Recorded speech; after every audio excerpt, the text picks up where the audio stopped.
Hello viewers, मैं हूं कमर चीमा और मेरे साथ मौजूद हैं स्टूडी मिश्रा।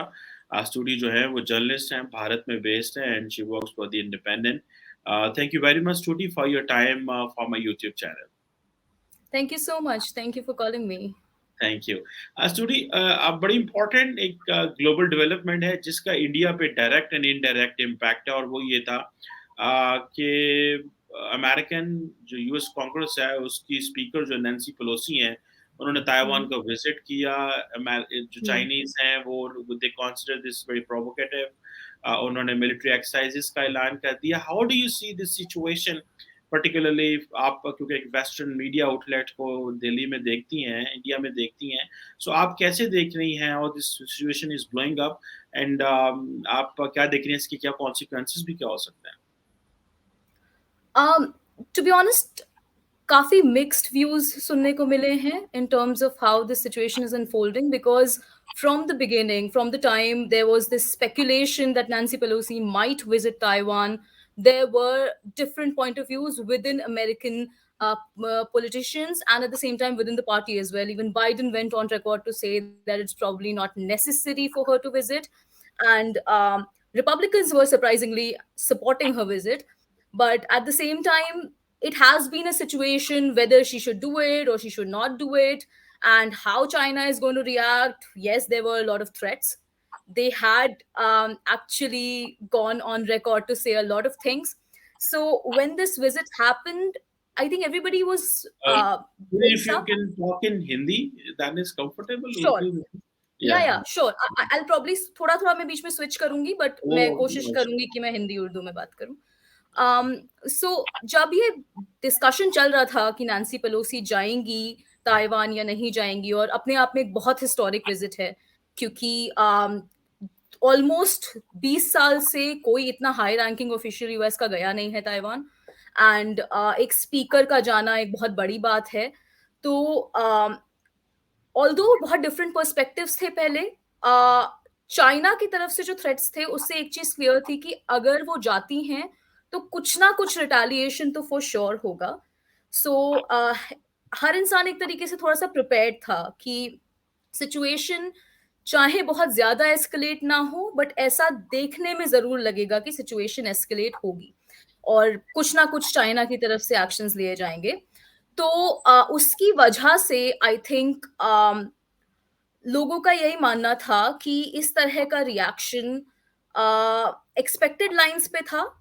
मिलिट्री एक्सरसाइज भी जो उन्होंने अपनी तरफ से वार्न करा था वो भी उन्होंने स्टार्ट कर दी, जो लाइव फायर ड्रिल्स और ये सब कुछ था. एक तरीके से एक ब्लॉकेड, जो ताइवान ने भी कहा है कि एक ब्लॉकेड टाइप सिचुएशन क्रिएट कर दी है. उनको ऑल्टरनेट रूट्स कल शाम से ही देखने शुरू करने पड़े थे, एविएशन के लिए भी. शिप्स के लिए पहले बात हुई थी कि नहीं देखना पड़ेगा, देन दे हैड टू, उनको बाद में शिप्स के लिए भी कुछ रूट्स देखना पड़ा कि ऑल्टरनेट क्या यूज हो सकते हैं. तो ट्रेड के टर्म्स में मार्केट्स, स्टॉक मार्केट्स उसको कैसे लेंगे, इन्वेस्टर्स उसको कैसे देखेंगे, इन चीजों के पॉइंट ऑफ व्यू से काफी सारे कंसर्न्स हैं. बट एक चीज मुझे ज्यादातर डिफेंस एनालिस्ट ने बोली, जितने भी लोगों से हमने बात करी है अभी ऑफ लेट, कि वॉर जैसी सिचुएशन नहीं आएगी. जो यूक्रेन में हो रहा है या बाकी जगहों पे जहां हो रहा है, उतने लेवल तक सिचुएशन शायद इसलिए भी नहीं पहुंचेगी बिकॉज ये चाइना के लिए भी बेनिफिशियल बात नहीं है. थ्रेट्स एक चीज है, बट अगर फुल ब्लोन एक मिलिट्री अटैक जैसी सिचुएशन होती है तो चाइना को खुद बहुत नुकसान हो सकता है. सो ये जो भी एक हफ्ते तक मिलिट्री एक्सरसाइजेज और जो कमेंट्स हैं, ये शायद हमें कुछ टाइम और देखने को मिलेंगे. हमें फाइनेंशियल तौर पे ताइवान को जो लॉसेस होंगे उसके बारे में भी शायद और बात करनी होगी, थोड़ा और ऑब्जर्व करना होगा. But generally consensus seems like कि it is going to be limited to that. बिल्कुल ठीक है। तो स्टूडेंट, इसमें आप क्या देखती हैं कि इसमें इंडिया के लिए क्या इम्प्लीकेशंस हैं? बिकॉज़ इंडियन मीडिया में देख रहा था, बहुत ज़्यादा वैल्यू दे रहा था इसको, चाइना को लेकर के, कि क्योंकि चाइना इसमें डायरेक्टली इन्वॉल्व है, ज़ाहिर बात है।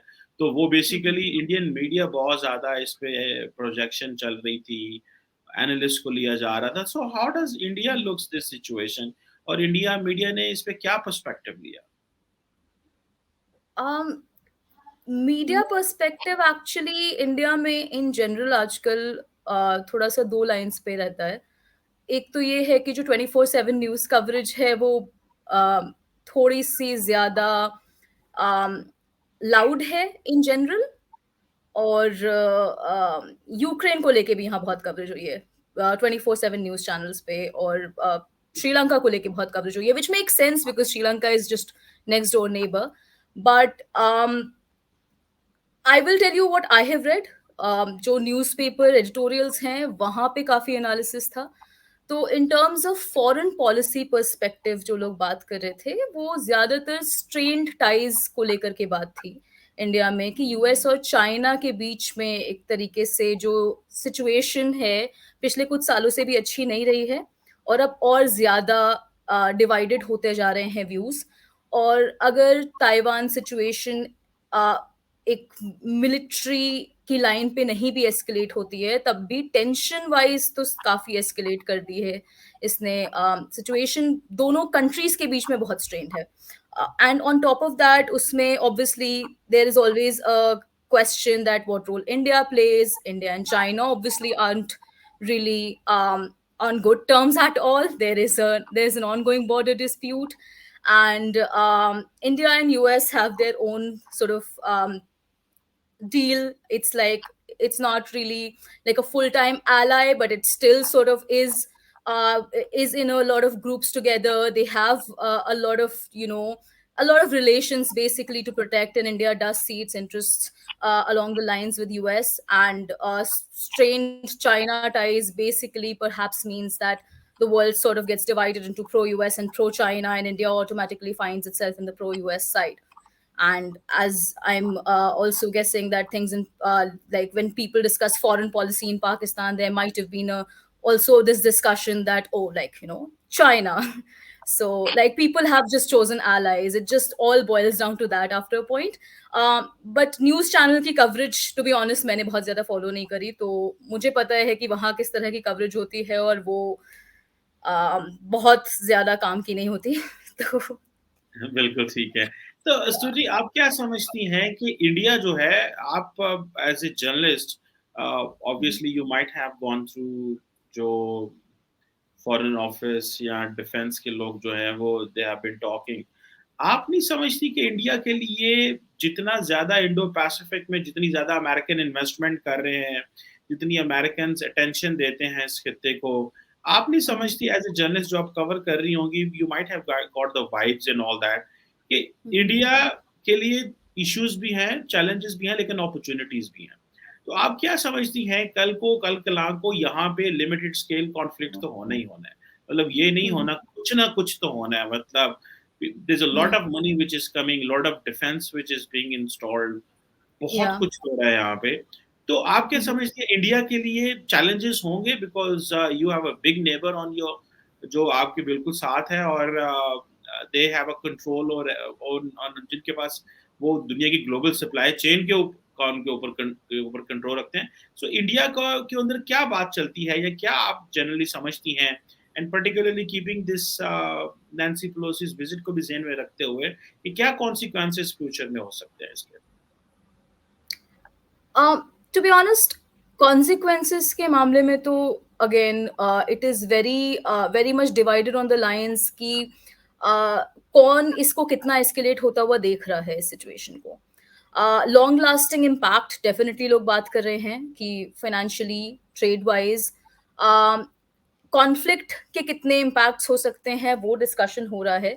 But at the same time I think इतने ज्यादा डाइवर्स व्यूज हैं इसमें दैट मेरे पास अभी खुद एक कंसेंसस नहीं था दिमाग में कि ये चीज मुझे ज्यादा लाइकली लग रही है, कि इसका लाइकलीहुड ज्यादा है।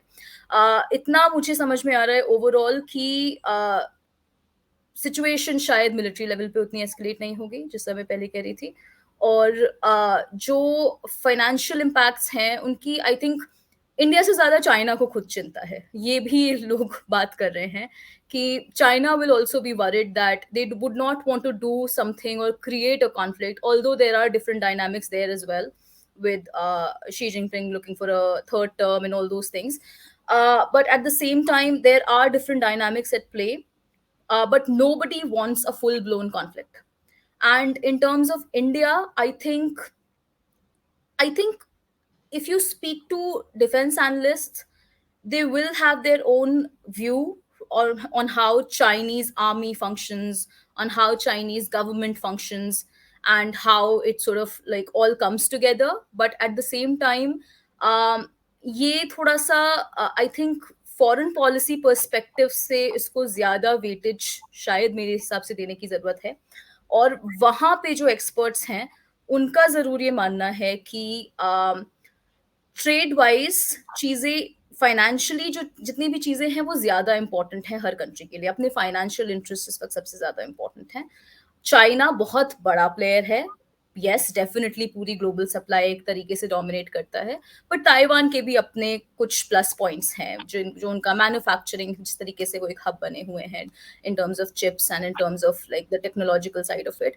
सो Taiwan is also not a, it's not as big as China, but it's also not something that can be just entirely discarded. And plus, it has a very clear US support. There would not be a bigger sign of US support than Miss Pelosi visiting it. So I think picture अभी बहुत 50-50 situation में है कि वो किसी भी तरफ जा सकती है. मुझे फिलहाल इतना समझ में आ रहा है. बिल्कुल ठीक है। तो अभी ये जो आप समझती हैं कि ये फॉरेन मिनिस्टर्स वहाँ इकट्ठे हुए हैं आसियान के, do you think as a journalist जब आप रीड करती हैं, स्टडी करते हैं, तो ये आसियान ममालिक के लिए भी एक बहुत बड़ी टेंशन है कि वो भी समझते हैं कि जंग उनके घर आ गई है और अमेरिकन्स जो हैं वो I happen to meet with so many people from that region और हर कोई यही कहता था कि भई हमें तो अमन चाहिए, डेवलपमेंट चाहिए, ये जो कॉम्पिटिशन हम इतने जोगे नहीं है. सो हाउ डू यू सी ये जो पर्टिकुलरली मीटिंग एक हो रही है इस वक़्त कंबोडिया में भी, आप इसको कैसे रीड कर रही हैं? अमेरिकन्स भी हैं, सारे वहाँ बैठे हुए हैं और सुनने में आ रहा है कि चाइनीज़ भी हैं, उन्होंने भी कोई मीटिंग्स कैंसल की हैं जापानीज़ के साथ I think. So what is your reading and international media इसको कैसे रीड कर रहा है कि ये आइंदा आने वाले दिनों में डॉक्टर जयशंकर भी वहाँ पे गए हुए हैं. मेरी ज़ाती राय तो ये है कि इंडिया के ऊपर बहुत ज़्यादा बर्डन आने वाला है. ये बर्डन इतना आसानी से तो नहीं जाएगा. But how do you see this meeting what's going on in the region? आप क्या समझती हैं कि डिप्लोमेसी से चीज़ें बेहतर हो सकती हैं या कि do you think military competition ही चलेगा? एक तो वो ग्रुप में भी बहुत डिवाइडेड ओपिनियन है क्योंकि कुछ कंट्रीज हैं जो बहुत स्ट्रांगली प्रो चाइना है, वहाँ चाइना का इन्वेस्टमेंट है बहुत क्लियरली, और जहाँ भी चाइना का इन्वेस्टमेंट है वहाँ थोड़ी सी एक टॉलरेंस ज्यादा है चाइना के स्टेटमेंट्स को लेकर के या उनके एक्ट्स को लेकर के. कुछ कंट्रीज हैं जो खुद चाइना से थोड़ा सा डरती हैं या उनके साथ खुद कंसर्न्स हैं कि उनको बॉर्डर इश्यूज हैं या उनको थ्रेट्स लगते हैं अपनी टेरिटोरियल इंडिपेंडेंस को लेकर के. एंड चाइना से बेसिकली दो तरह के रिलेशंस हैं वहाँ पे ज्यादातर कंट्रीज के. तो आई थिंक उस ग्रुप के अंदर जब ऑलरेडी बात ये है कि एक साइड कुछ कहेगा या दूसरा साइड कुछ कहेगा, तो उसका इवेंचुअल समरी यही निकलती है कि हर इंसान इवेंचुअली ये कहेगा कि हमें पीस चाहिए, हमें कॉन्फ्लिक्ट नहीं चाहिए. And yes, in general for the region conflict definitely can be very devastating. Europe के लिए भी यूक्रेन कॉन्फ्लिक्ट बहुत महंगा पड़ रहा है एंड पूरी दुनिया के लिए, पूरी दुनिया में उसका असर है. सो एक अलग अगर कॉन्फ्लिक्ट शुरू हो जाता है इन ताइवान स्ट्रेट, तो it is going to be a very big issue, especially for the neighboring countries, especially for the entire Asia and for the entire world as well. So overall consensus makes sense. All countries are saying that we want peace, but at the same time, I think meetings का जहां तक सवाल है उसमें भी ना बहुत सी चीजें ऐसी हैं, जैसे कि पेलोसी की विजिट को लेकर के चाइना का एक स्टेटमेंट आया था कि अनप्रेसिडेंटेड और something on the lines. America ने उसको कॉन्ट्रडिक्ट किया था. ये भी कहा गया था कि उन्होंने तो आई थिंक ये एंटनी ब्लिंकन का स्टेटमेंट था कि उन्होंने तो ऑलरेडी चाइनीज फॉरेन मिनिस्टर को बताया था कि नैंसी पेलोसी जाने का सोच रही हैं या वो जा सकती हैं और इसका यूएस गवर्नमेंट से कोई लेना देना नहीं है. और उसके अलावा जो एक मीटिंग के कैंसिलेशन की भी बात हो रही थी, उसमें भी दो अलग अलग ओपिनियंस थे. किसी का कहना था कि मीटिंग तो कभी प्लान ही नहीं थी. देन मतलब बहुत सारी चीजें इस वक्त हो रही हैं, but I am sure diplomacy इस वक्त ऑनगोइंग है. कॉन्वर्सेशंस लगातार चल रहे हैं. आई एम श्योर चाइना से भी बहुत से मीटिंग्स हो रहे हैं, बहुत से बैकडोर टॉक्स भी चल रहे हैं. सामने जितना कुछ हमें दिख रहा है उससे बहुत ज्यादा कुछ हो रहा होगा ऑलरेडी वहां पे. And at the same time in सारी चीजों के बीच में I think all just boils down to one thing, that military conflict, yes, will be a very big deal for the region, but anything else is probably something that can be solved with diplomacy. Maybe tensions will be visible, हो सकता है कुछ महीनों तक दिखें, हो सकता है कुछ सालों तक दिखें। यहाँ पे बहुत से लोगों का ऐसा भी कहना है कि कई सालों तक दिखेगा, इसका असर दिखेगा बहुत सालों तक। लेकिन कॉन्वर्सेशंस जब तक हो रहे होंगे तब तक आई थिंक कुछ ना कुछ विंडोज ओपन है जहाँ पे कोई कोई ना कोई सोल्यूशन बेसिकली निकल सकता है।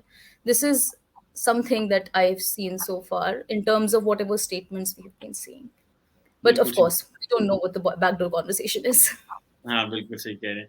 एक आखिरी क्वेश्चन जो आपसे करूँगा, और वो आप क्या समझती हैं, people in India they are ready, they look towards China कि हमारा इनके साथ कोई लिमिटेड स्केल कॉन्फ्लिक्ट होगा, एक अंडरस्टैंडिंग होती है विद इन पीपल। जनरल जब आप लोगों से मिलते हैं तो यू फाइंड कि भाई ये तो we are getting towards escalation. तो क्या ये एक चीज़ है इंडिया के अंदर कि भाई चाइना के साथ हमारा कुछ ना कुछ मसला होगा मुस्तकबिल? कंसर्न ज़रूर हैं, और वो ज़्यादातर बॉर्डर रीजन्स को लेकर के हैं और वो टेरिटरीज़ को लेकर के हैं, क्योंकि जिस तरह से उसका रिस्पॉन्स इन जनरल कुछ सालों पहले तक टेरिटोरियल इंटेग्रिटी को लेकर के होता था, वो अभी थोड़ा-सा डिफरेंट भी है। और गवर्नमेंट कैसे रिएक्ट करती है, मीडिया कैसे रिएक्ट करती है, उन सब चीज़ों पे भी काफ़ी कुछ डिपेंड करता है। चाइना को लेकर के बहुत स्ट्रॉन्ग व्यूज़ हैं इंडिया में for sure, and I think if no surety, there is this skepticism that things can escalate anytime. लोगों को ऐसा लगता है कि किसी भी टाइम कुछ भी हो सकता है, और चाइना के इंटरेस्ट इंडिया में तो नहीं है ऑब्वियसली। और फिर वो वाला जो डायनामिक है कि यहाँ पे लोग अक्सर ये बात भी बहुत ज़्यादा करते हैं कि चाइना का पाकिस्तान में बहुत इन्वेस्टमेंट है, और Pakistan and China have a stronger alliance as such, and how India would ensure its own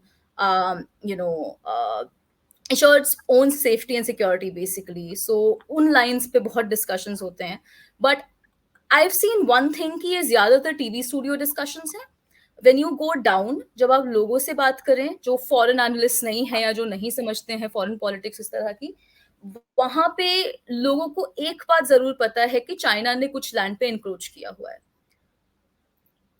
उनको ये पता है कि वहाँ पे बॉर्डर डिस्प्यूट्स चल रहे हैं या वहाँ पे झगड़े चल रहे हैं, लेकिन ऐसा नहीं मैंने किसी से अभी तक मेरे एक्सपीरियंस में मैंने किसी सड़क पे चलते इंसान से ये नहीं सुना कि वो फुल ब्लोन वॉर चाहते हैं या उनको ऐसा लगता है कि लड़ जाना चाहिए इंडिया को और हर तरफ से ऐसे जंग होनी चाहिए। लोगों को ये ज़रूर लगता है कि इंडिया को अपने इंटरेस्ट सेफगार्ड करने चाहिए, और वहाँ पे वायलेंस अगर हो रहा है किसी भी तरह का तो उसको इंश्योर करना चाहिए कि वैसा ना हो। बट उसके बियॉन्ड मैंने आसपास अपने इतनी ज़्यादा चीज़ें नहीं सुनी, बिकॉज इकोनॉमिक इंटरेस्ट भी बहुत बड़े हैं। सबको चाहिए कि इंडियन इकोनॉमी स्ट्रॉन्गर रहे, तो कोई ये नहीं चाहता कि इस तरीके की कोई प्रॉब्लम शुरू हो जिससे हमारी इकोनॉमी पे अगेन असर पड़े एंड देन और प्रॉब्लम्स हों, जो ऑलरेडी इस वक्त ग्लोबल इकोनॉमी की वजह से ऑलरेडी चैलेंजेस हैं। बिल्कुल ठीक कह रही हैं आप। थैंक यू वेरी मच टूटी। आप हमें बता रही थी कि अबाउट दिस डेवलपिंग ऑर्डर, ये जो सिचुएशन थी ताइवान में, इंडिया पे इस पे कैसे इम्पैक्ट हो रहा है, and what people in India think about China and all that developing जो एक सिनेरियो यहाँ पे शेप कर रहा है। थैंक यू वेरी मच, आपका बहुत शुक्रिया।